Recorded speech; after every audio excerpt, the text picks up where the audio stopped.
Okay guys, welcome to the next video.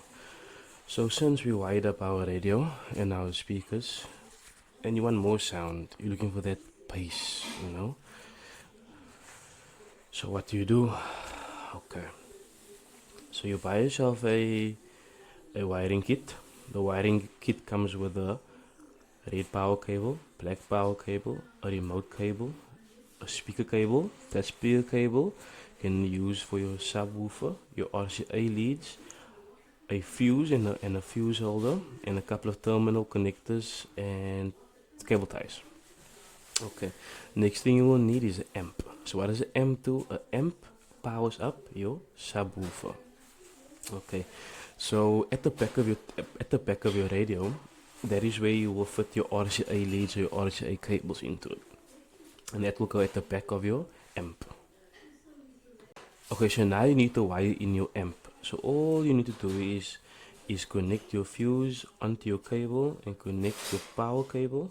Okay, so your fuse is for your power cable. So your power cable you connect onto your battery and you connect it into your amp.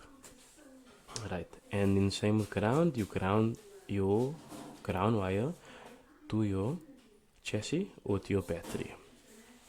That's just basic for setting up your amp.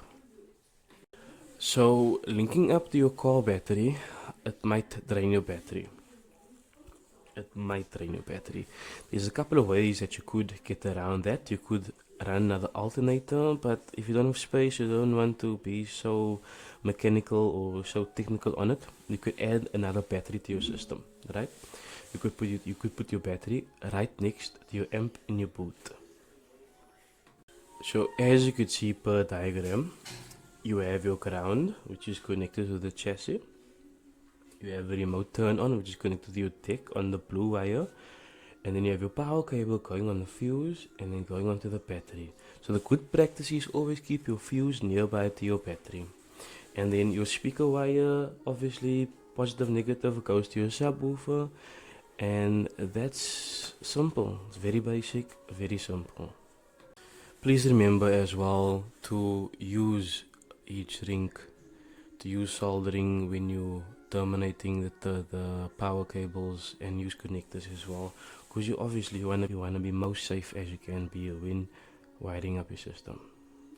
So some tips and tricks when wiring up your amp. On the remote wire you want to put on a toggle switch, so that if you would like to switch off and on your amp, you can switch it off with the toggle switch. Easy peasy. That's one way of being safe, so you don't hear the thump sound when you start your car, or you don't get short circuits when you're starting your car. So you can switch it on and off with the toggle switch, and it will be on a remote wire.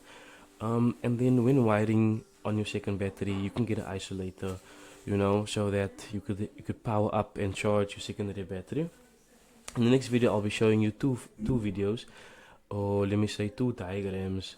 I'll be showing you two diagrams that essentially will show you how to wire up your battery and your system with an isolator, and adding additional fuse boxes to your sound system so that you can protect your sound and blast that bass as loud as you want to.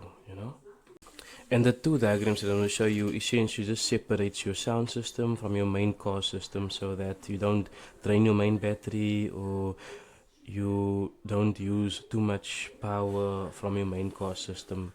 Everything will be separated.